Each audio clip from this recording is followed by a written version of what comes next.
आज का प्रातः क्लास है 12 दिसंबर 1968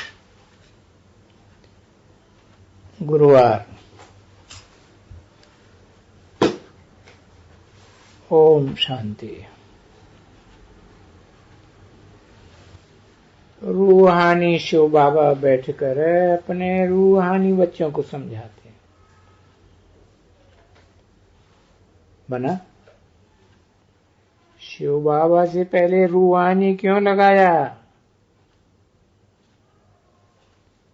है?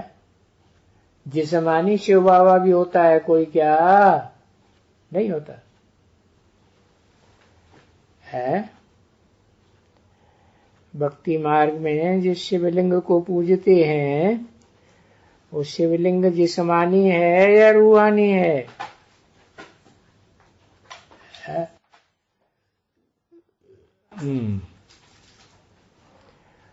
वो जिस्म की यादगार है और वो तो पार्ट बजाता है पूरे 5000 वर्ष के ड्रामा में ऑलराउंड। और रूहानी शिव बाबा इस 5000 वर्ष के ड्रामा में ऑलराउंड पार्ट बजाता है क्या? नहीं, सिर्फ संगम युग में 100 साल पार्ट बजाता है। इसलिए बताया रूहानी शिव बाबा बैठ करके, किसमें बैठ करके है? जिस्मानी में बैठ करके अपने रूहानी बच्चों को समझाते हैं। ये तो जानते हो कि तीसरा नेत्र भी तो होता है ना। किसको? है? शिव सुप्रीम सोल, उनको तो तीसरा नेत्र ही है, भी तो नहीं कहेंगे कि तीसरा नेत्र भी होता है।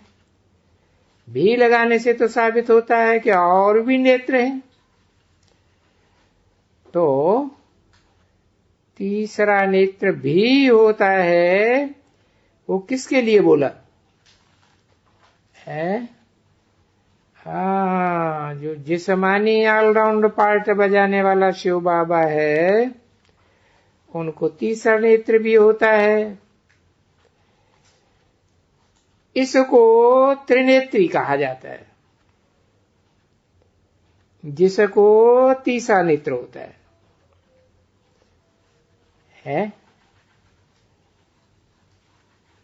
तो बाप कहते हैं,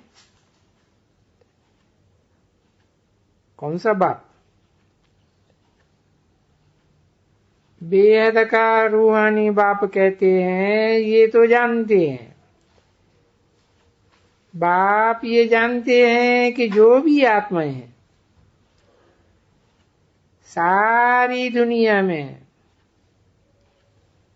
500-700 करोड़,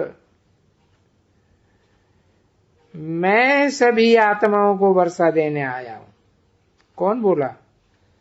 रूहानी शिव बाबा बोला या जिस्मानी शिव बाबा बोला है? रूहानी, जो सदा सृष्टि रूपी रंगमंच पर जब जब जिस जिस कल्प में आता है, हर कल्प में आता है ना, तो रूहानी पार्ट ही बजाता है। तो उसका पार्ट है 500-700 करोड़ जो भी मनुष्य आत्माएं हैं सृष्टि रूपी रंगमंच पर, सबको मुक्ति, जीवन मुक्ति का वर्षा देने आता है।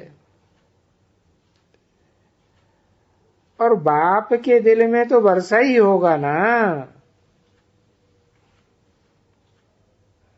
कोई भी बाप हो, लौकिक बाप हो, अलौकिक बाप हो, पारलौकिक बाप हो,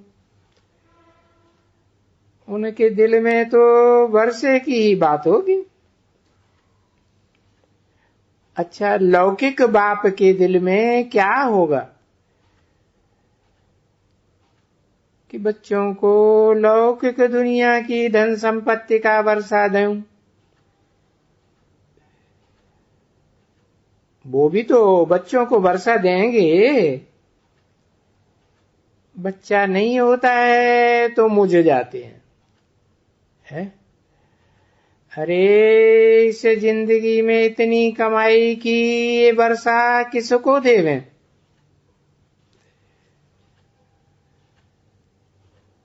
कोई बच्चा पैदा नहीं होता है सो कोई न कोई अडॉप्ट करके देते हैं। बच्चे को अडॉप्ट कर लेते हैं, दूसरों का बच्चा अडॉप्ट कर लेते हैं, अपना बना लेते हैं। कोई अपना बच्चा नहीं होता है तभी तो ऐसा करते हैं।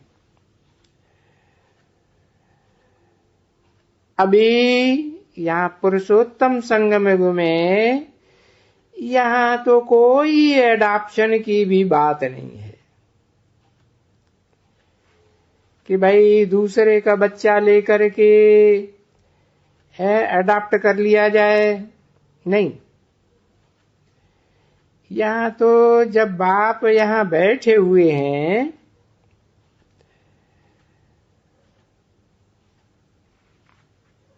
इस मुकर्रर रथ में भी बैठे हुए हैं और टेम्परेरी रथ में भी बैठे हुए हैं, बेहद का बाप बैठे हुए हैं।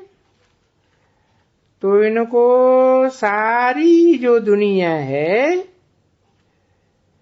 जो भी आत्माएं हैं, उन सब की तरफ नजर जाती है। इनको माने किनको है? दोनों बेहद के बाप को, रूहानी या जिस्मानी, दोनों बेहद के बाप हैं। मनुष्य सृष्टि का बेहद का बाप प्रजापिता, जिसके मुकर्रर रथ में शिव रूहानी बाप प्रवेश करते हैं। इनको जो सारी दुनिया है, जो भी आत्माएं, उन सब की तरफ नजर तो जाती है ना जरूर, क्योंकि जानते हैं कि मुझे जो भी मनुष्य आत्माएं हैं, जीव की आत्माएं हैं, फिर उनको जीव आत्मा ही कहो, क्योंकि जीवन तो धारण किया हुआ होता है मनुष्यों ने। तो मुझे सबको वर्षा देने का है और सबको इसी नजर से देखना है, क्योंकि यहां बैठा तो यहां है, मुकर्रर रथ में बैठा है या टेम्परेरी रथ में बैठा है, पर नजर तो सारे विश्व पर पड़ती है ना। सारे विश्व के मनुष्य मात्र और सारी विश्व, उनके ऊपर नजर पड़ती है। तो सारे विश्व को इन नजर से निहाल करना होता है। अब डायरेक्ट इनडायरेक्ट की बात दूसरी है।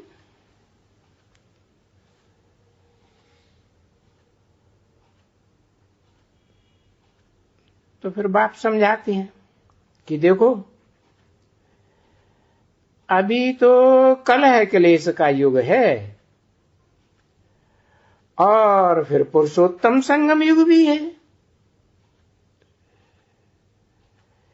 ये बात तुम बच्चे दिल में अच्छी तरह से जानते तो हो ना कि बाबा आया हुआ है, शिव बाबा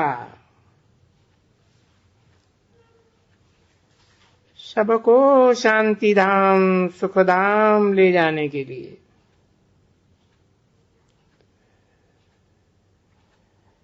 तो बुद्धि में तो सबको बैठता है ना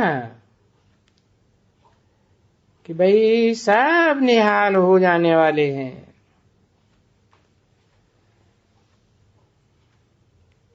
जो गायन है सुंदर मेला कर दिया जब सदगुरु मिला दलाल। सारी वसुधा कुटुंब बन जाती है, सब नजर से निहाल हो जाते हैं। तो यही कहेंगे कि ड्रामा के प्लान अनुसार निहाल होते हैं। अब कहेंगे तो नहीं, क्योंकि कल्प कल्प के मुआफिक निहाल हो जाएंगे, क्योंकि बाप सबको याद करते हैं, क्योंकि सभी रूहानी बच्चे हैं। 500-700 करोड़ जो भी मनुष्य मात्र हैं, सबकी आत्मा रूह तो है ना, रूहों का बाप हूं। तो रूहों के बाप की नजर सब बच्चों पर जाती है ना। और फिर ये तो जानते हो कि कोई सभी तो नहीं पढ़ते हैं, परंतु ड्रामा का प्लान ऐसा है कि सभी पढ़ें या ना पढ़ें, सभी को आत्मलोक में शांति धाम में वापस जाना जरूर है,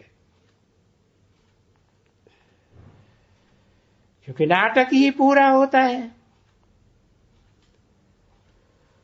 और जब आगे और बढ़ेंगे तब तो खुद भी सभी 500-700 करोड़ समझ जाएंगे कि अभी तो विनाश होता है, सारी दुनिया का महाविनाश।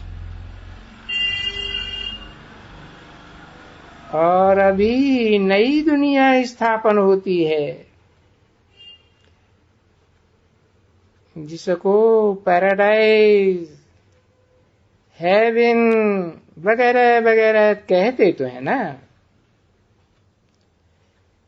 क्रिश्चियंस पैराडाइज कहते हैं, हेवन कहते हैं ना। अच्छा, जो भी क्रिश्चियंस हैं, मुस्लिम हैं, या जो भी धर्म के हैं, फिर भी तो वो आत्मा तो है ना, चैतन्य आत्मा है, कोई जड़ तो नहीं है। तो उन सबके भी बुद्धि में ये आ जाएगा, सब धर्म वालों की बुद्धि में आएगा कि हम सब बाप आए हुए हैं। पैराडाइज जो एक स्थापन होगा जरूर, और हम तो शांति धाम चले जाएंगे, वो ऐसे समझेंगे। और तुम बच्चे भी ऐसे ही समझते हो, और जो भी मनुष्य मात्र हैं सभी शांति धाम में चले जाएंगे, सबकी गति होगी। और धर्म वालों की, जो अपने अपने धर्म के पक्के हैं, उनकी गति होगी, माने मुक्ति होगी, और तुम्हारी सदगति होगी। सदगति का मतलब ही है सच्ची गति। आत्मा देह धारण करती है, जीवन धारण करती है, उसे कहते हैं जीवन मुक्ति, सदगति। तो ये बात बच्चों की बुद्धि में है ना, और ये तो बुद्धि में रहना ही चाहिए बच्चों के, क्योंकि बाबा आया हुआ है। और देखो, वो ही पुरुषोत्तम संगम युग है, जो कल्प पहले हुआ था और कल्प कल्प होता रहता है। और बरोबर जब हम स्वर्ग में जाएंगे तो बाकी और सब धर्म वाले जो अपने धर्म के पक्के हैं वो सभी शांति धाम में चले जाएंगे। चाहे चंद्रवंशी हो, चाहे इस्लाम वंशी हो, बौद्धी, क्रिश्चियन वंशी, कोई भी वंश के हो, तो इसको कहेंगे ना जय जयकार हो जाएगी।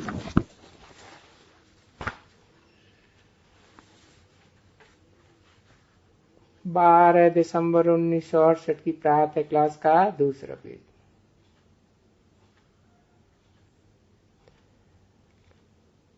तो इतना जो बेहद का बड़ा बाप है और इतने बच्चे हैं, उन सब में हाहाकार होगा। और अभी भी तो हाहाकार है ना बच्ची, बहुत हाहाकार है। देखो इस कलह क्लेश की दुनिया में कितने हाय हाय करते होंगे।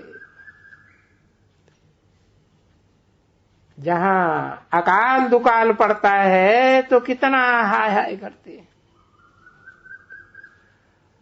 और जहां जिन जिन देशों में लड़ाइयां चल रही हैं, मार काट होती है, तो कितनी हाय हाय करते हैं। अरे हजारों क्या लाखों मरते ही रहते हैं, है ना बच्चे। ये जो पढ़ते हैं, जो लोग अंग्रेजी अखबारों में पढ़ते हैं, तो देखते हैं कि सिविल वार लगी हुई है।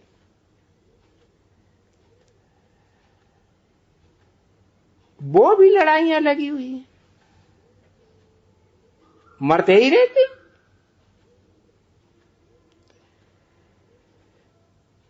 तो बच्चे तो अभी जानते हैं कि बरोबर इस नमूने का जो भी मौत है वो इस कलह क्लेश की दुनिया में ही होता है, सतयुग में तो होता ही नहीं है कि एक दो को मारने करने का वहां होता हो, ऐसा एकदम नहीं होता है।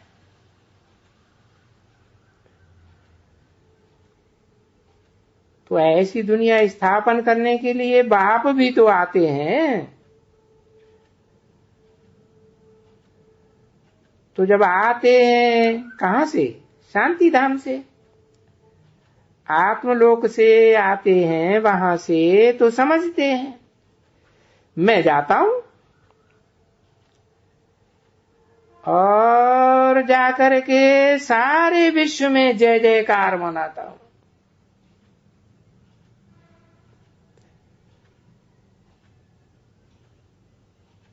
वो टाइम भी आएगा कि सारे विश्व में जय जयकार होगी। सब धर्म की, सब आत्माएं, सभी फॉलोअर्स, जो भी 500-700 करोड़ मनुष्य आत्माएं हैं, सब जय जयकार के नारे लगाएंगे।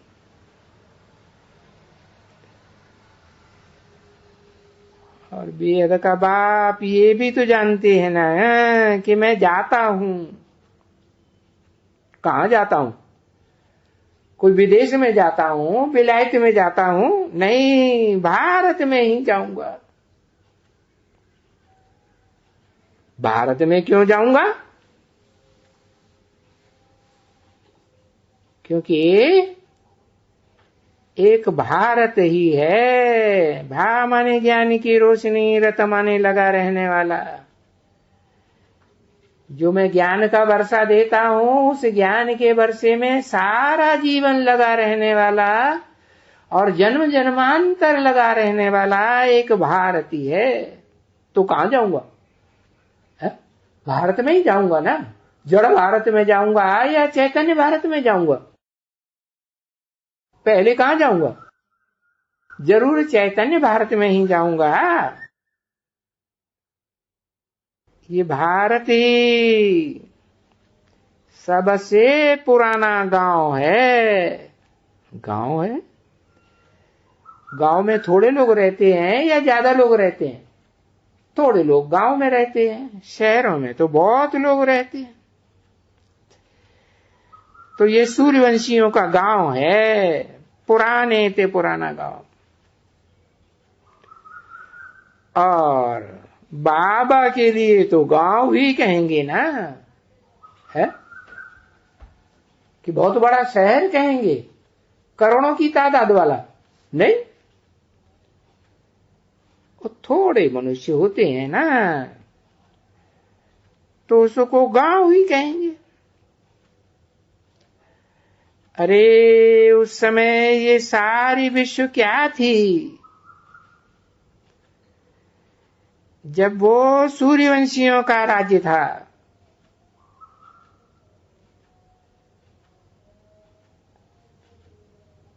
कौन सा युग कहेंगे? सत्य का युग। तो सत्य के सतयुग में विश्व क्या थी? एक छोटा गांव था, है।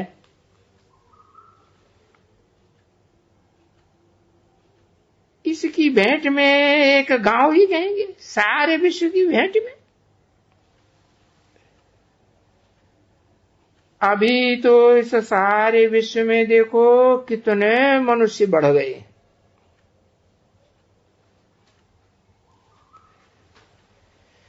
तो बुद्धि में तो रहता है ना कि बाप आएंगे, तभी तो बेहद के बाप आकर के समझाते हैं ना। और फर्क तो समझते हो ना। बेसमझों में और समझदारों में क्या फर्क होता है? अरे रात दिन का कितना फर्क है। कहाँ समझदार आत्माएं, जिन्हें देव आत्माएं कहा जाता है, वो स्वर्ग में राज्य करते हैं।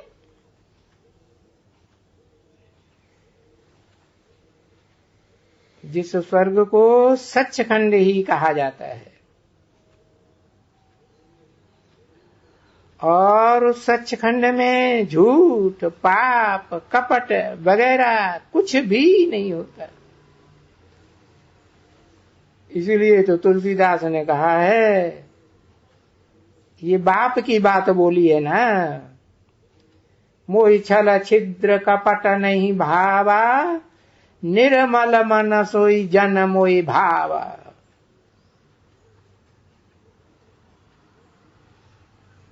इसीलिए तो नाम ही रखा है ना, है विन। क्या विन किया? ऐसी ऐसी आत्माओं को विन किया। उसका नाम ही है स्वर्ग। स्वस्थिति में जाने वाली आत्माएं हैं। तो अभी तुम बच्चों को तो ये जरूर होना है। खुशी में बच्चों को, यानी बच्चों को इतनी खुशी में आना है। कौन से बच्चों को? जो चंद्रवंशी है अपने धर्म के, उनको, या इस्लाम, बौद्धिक, एंशियन वंश आदि हो, कौन से बच्चों को खुशी में आना है? तुम बच्चे किससे कहा? जरूर कहेंगे सूर्यवंशी बच्चों को कहा।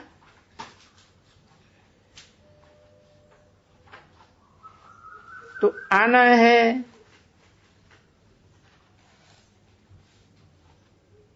अब वो तो बेचारे कुछ नहीं समझते हैं। और धर्मों के जो पक्के हैं वो तो इन बातों को कुछ समझते ही नहीं है। इसलिए कहा कि बेसमझ है। उन बेसमझ बच्चों में और तुम बच्चों में जमीन आसमान का फर्क है। वो समझते ही नहीं है कि बाबा आया हुआ है, और बाबा से तो वर्षा जरूर मिलता है ग्रैंडफादर से, और बेहद का ग्रैंडफादर है, तो बेहद के ग्रैंडफादर से सारी दुनिया तो जरूर बदलेगी ना, क्योंकि सारी दुनिया का ग्रैंडफादर है। उसको टाइटल ही दिया जाता है ग्रेट ग्रेट ग्रैंडफादर। पीछे ये हर एक बच्चे समझते हैं कि जो जो जितना जितना पुरुषार्थ करेंगे, क्योंकि पढ़ाई पढ़ रहे हैं, बाबा पढ़ा रहे हैं, तो जितना जितना जो पुरुषार्थ करेंगे, क्योंकि ये स्कूल आध्यात्म की शिक्षा देने वाले आध्यात्मिक विश्वविद्यालय तो वृद्धि को पाते ही रहेंगे, और सब स्कूल विद्यालय विश्वविद्यालय ये तो सब खलास होने वाले। तो ये स्कूल तो बहुत वृद्धि को पाएंगे, बहुत बहुत हो जाएंगे, और सब स्कूल इकट्ठा थोड़े ही एकदम हो जाएंगे। टाइम तो चाहिए ना, स्कूलों के लिए जगह भी तो चाहिए ना, जगह चाहिए, फलानी चीज चाहिए, ये चाहिए, वो चाहिए। तो वेद का बाप समझाते हैं कि ये जो याद है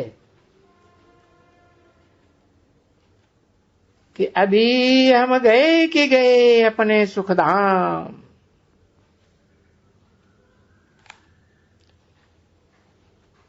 जैसे एक साधारण बात होती है,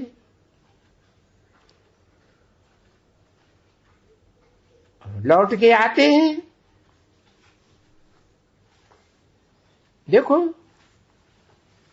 विलायत में जाते हैं तो 10-10 बरस जा करके रहते हैं, फिर लौट के आते हैं। यहां भारत में आते हैं ना, है कि हर महीने आते रहते हैं, हर साल आते रहते हैं। अरे विलायत में जाते हैं तो हर साल आते रहते हैं क्या? हर साल आते हैं। टाइम मिलता है, छुट्टी मिलेगी इतनी है? अरे विलायत में इतना धंधा धोरी फैल जाती है तो टाइम लगेगा ना, तो भारत में ही आते हैं, क्योंकि भारत तो गरीब है ना।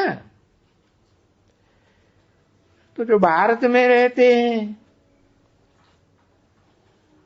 और जो विदेश में विलायत में रहते हैं वो तो कैसे आलीशान रहते हैं।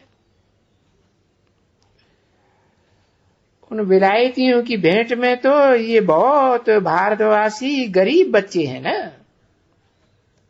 गरीब।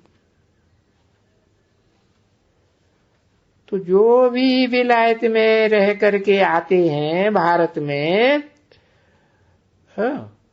उनको यहां आने से सुख नहीं मिलता है। सुख महसूस होता है कहां विलायत में और कहां यहां भारत में गरीब देश में। वैसे ही हम बच्चे हैं, यहां इस कलह क्लेश की दुनिया में तुमको कोई सुख नहीं है। अभी तो तुमको मालूम पड़ गया कि हम तो जाते हैं, अभी हम पढ़ाई पढ़ रहे हैं बेहद की विलायत में जाने के लिए। नहीं पढ़ रहे? बेहद की पढ़ाई पढ़ रहे हैं और बड़ी पढ़ाई पढ़ रहे हैं।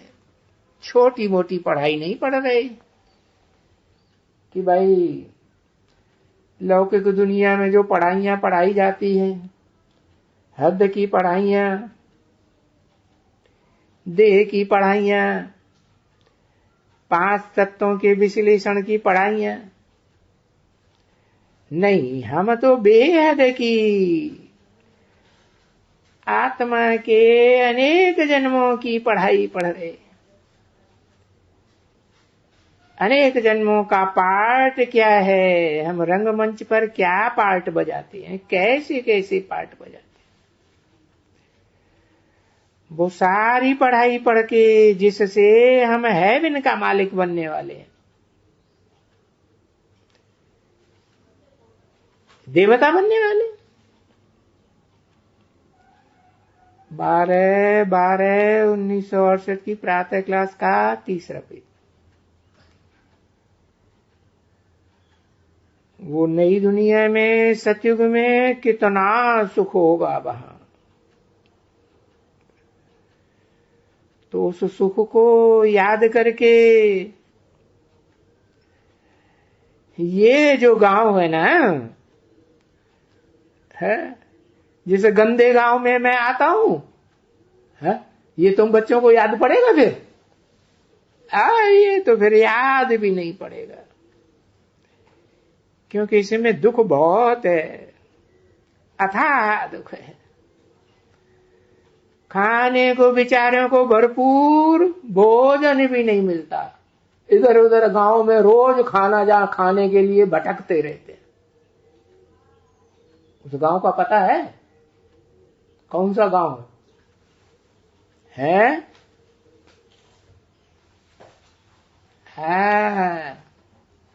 अथाह दुख है। और बाबा ने तो बच्चों को बहुत समझाया है कि अपरम अपार दुखों को लिखो, है लिखो, क्या उनकी लिस्ट बनाओ। आज की कलह कलेश की दुनिया में अपरम अपार ये रावण के राज्य में है, पतित दुनिया में अथाह दुख है।